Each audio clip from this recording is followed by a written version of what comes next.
20 years ago, in the summer of 1998, I came to Los Angeles with my partner Ray to look for a place to shack up.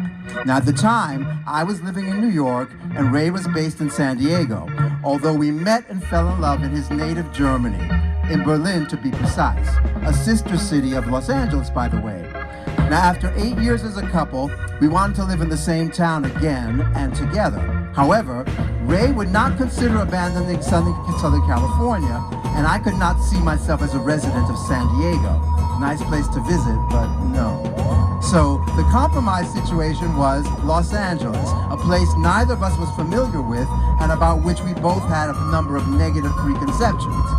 I'm a native New Yorker, so you know it was not a given that I would feel ever completely home here. And as I was thinking about stories to tell this afternoon, I kept asking myself, when did it happen? When did I know that Los Angeles was home? Was it when I finally learned to drive? Because I was an absolute beginner when I got my license a few months after we moved here. But I found a small driving school in Hollywood, kind of a dad and son operation, and Junior, age 21, was a calm and patient teacher, unlike the husband and wife team in San Diego a few years later, when I managed to create a 4-car pileup while parking, and I failed the road test twice. But I learned to love driving. I still do. But that love did not immediately transfer to a love of Los Angeles, so did I know that I was an Angeleno on September 11th, 2001, when I woke up to a phone call from my best friend in New York telling me to turn on the TV because in his words, they had bombed the World Trade Center? Or 4 years later, in September 2005, after Ray and I canceled our trip to New Orleans, where we were about to buy a home because of a storm called Katrina? In both cases, cities I was deeply connected to, homes away from home, were rocked by disaster, natural or un, and I was forced to watch the events unfold from a point of safety thousands of miles away. Now, long-distance trauma engenders a kind of numbness, and even though I made pilgrimages to Ground Zero and to the lower Ninth Ward within weeks of the attack and the hurricane, I did so as a kind of a ghost, not a resident, not a tourist, but not as an Angeleno either. So did I know I was an Angeleno in the spring of 2010 when my research on the intersections of queer culture and African American society in mid-century Los Angeles led me to a nightclub called Brothers? Now this after-hour speakeasy, tucked away in the residential area of the then thriving Central Avenue jazz scene, was a mythical place. You had to go through an alley just off Central and cross a boardwalk that led you to a private home. Now, inside its smoky, dimly lit rooms, ladies and gents reclined on low cushions and ottomans. Decades later, some former guests remembered it as an opium den, while others pronounced it the place to hear spontaneous sets by world-class jazz pianists like Art Tatum, while others insisted there was no piano anywhere on the premises. Now, the guests came from all walks of life and from all parts of LA. White, black, brown, gay, straight, bi, famous, infamous, indigenous, they all came to Brothers, which was run by a bartender from the legendary Hotel Dunbar. He greeted guests at the door dressed in a silk Chinese robe with his boyfriend on his arm. Now that Los Angeles certainly felt like home to me, but it no longer existed in my day.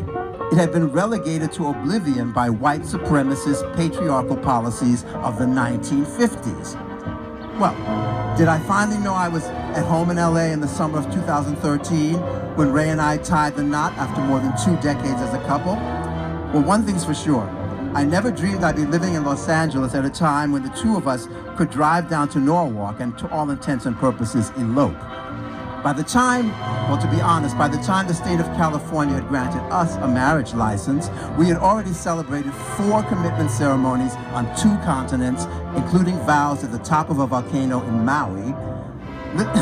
And we were also domestic partners. Now, little did we know at that time, when we were protesting against Prop 8, that marches and demonstrations would become part of our everyday life by the time we'd be celebrating our 5th wedding anniversary this summer. Now, Ray and I have been living in our little house at the top of the bottom of the Swiss Alps in Silver Lake since we moved to LA in 1998. The house was built in 1956, and when we decided in 2015 to commit to an extensive remodel, the 2-bedroom home looked as much as it did 6 decades ago. The original windows needed to be replaced, the floors needed refinishing, who knows when the exterior had last been painted. There were plaster cracks everywhere from the house, slowly but surely inching down the hill, and the foundation was, well, you get the picture. Now, I read a statistic claiming that 12% of couples consider separating at some point during a major remodel. Well, spoiler alert, we didn't. I did get shingles though. And I fled to Berlin for a couple of months because we continued to live in the house during the process of gutting our home, tearing down walls, and starting fresh. But it was over in 6 months, and now we have a brand new house right where our old one used to be. Every fixture, every color, every cabinet, every element was chosen by the two of us. And now it truly is our house, our home, where come September I will have been a resident for 20 years. Never in my whole life, not even in my parents' home, have I lived so long in one place consecutively. And my home is Los Angeles, where I wake up every morning, inexpressibly thankful for a gorgeous house I can't believe is ours, for the husband I'm sharing it with, for friends to fill it with, for a neighborhood and a city that I'm equally excited and worried about whose future, well, it's my town now. And although I find myself in a New York state of mind from time to time, and I still have a suitcase in Berlin, and I certainly know what it means to miss New Orleans, the fact is, Los Angeles, I'm yours.